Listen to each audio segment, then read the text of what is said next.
How many times have you had to deal with negative, rude, and narcissistic people? And how many times have these individuals hurt you and made you nervous? In this video, we will see how to deal with toxic people. To do this, we will use a Zen story of personal growth in which an elderly and wise Buddhist monk provides us with 10 ways to manage these individuals. So, stay until the end so you don't miss even a second of this precious story. But first, subscribe to the channel, turn on notifications, and share the video. This way, you will help us produce new valuable content every day. In a quiet Buddhist monastery among the mountains of a remote Japanese region, lived an elderly monk named Baso.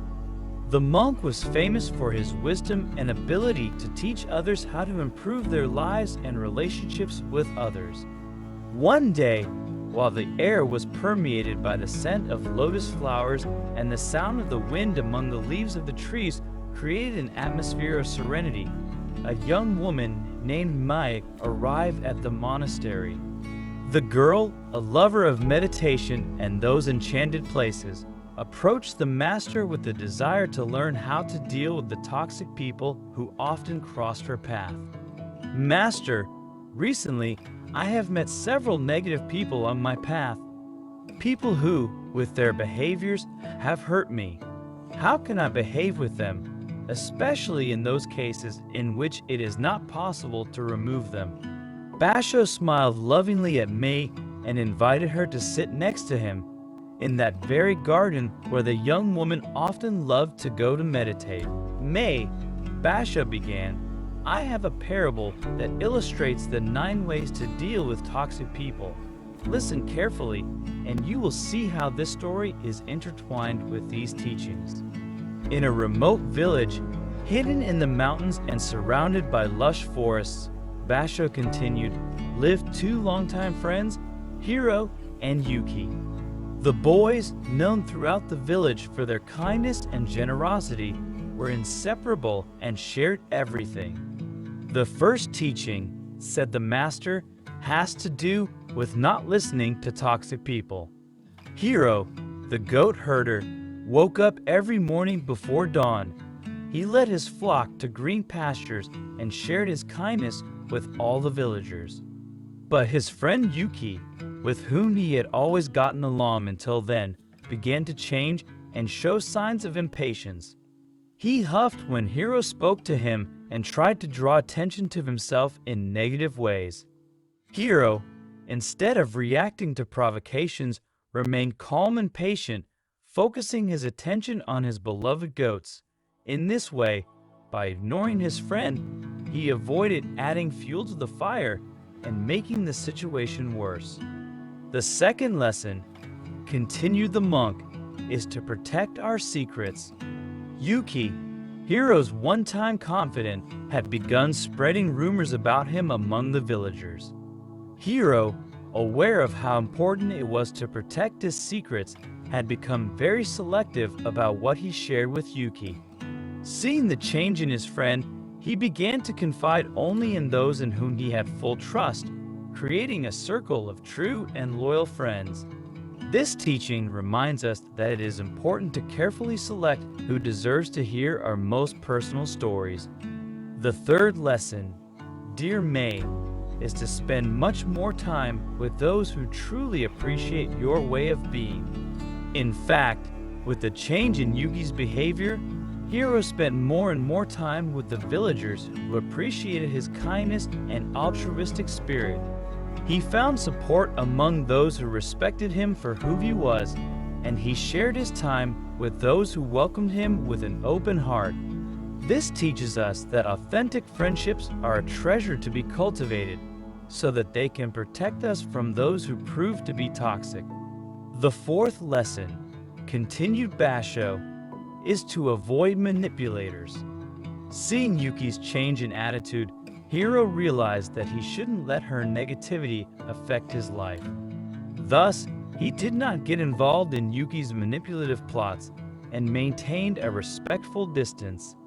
His determination to avoid manipulators led him to live a more peaceful life, and this reminds us of the importance of protecting our energy from those who try to manipulate us.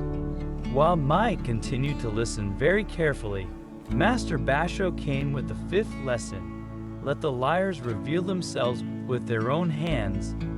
Yuka had started making up false stories about Hiro, but just like the wind unraveling dry leaves, Yuki's lies were soon discovered by the village. Hiro had learned not to react to lies, but to let them emerge on their own. The truth prevailed, proving that calm and truth were always allies of time.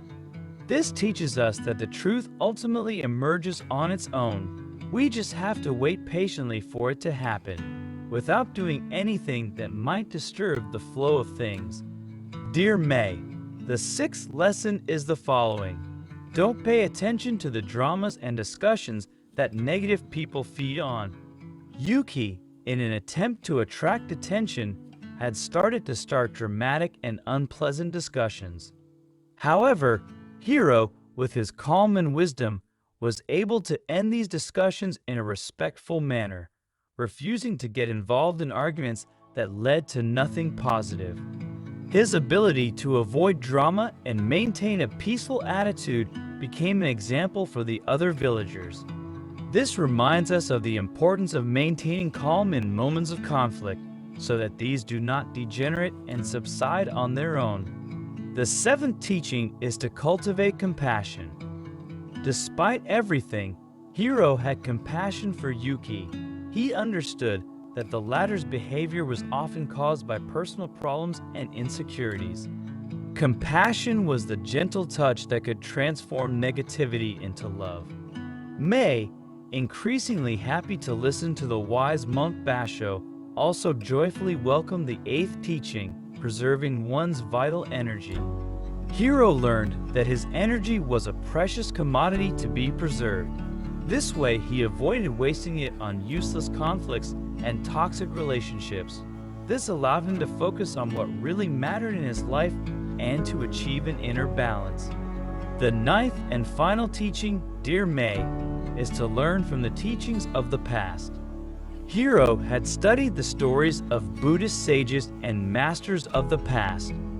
These stories had prepared him to face life's challenges, including toxic people. Learning from the lessons of the past is one of the keys to facing the present. Yuki's negativity slowly turned into positivity thanks to Hiro's patience, kindness, and compassion. This demonstrated that even in the most difficult situations, there was room for change and growth. Mai listened attentively until the last word, immersed in Hiro's story and the teachings that Basho had shared with her. Thanks to the monk's wisdom, she now felt more ready than ever to face the toxic people she found along her path. But what does this story teach us?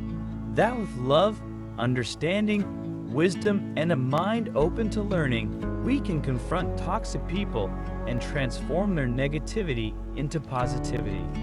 Because if it is true that sometimes we have to learn to distance ourselves from certain people, it is equally true that we must first try to save the relationship we have with them, especially if they are people we care about and with whom we have shared something important.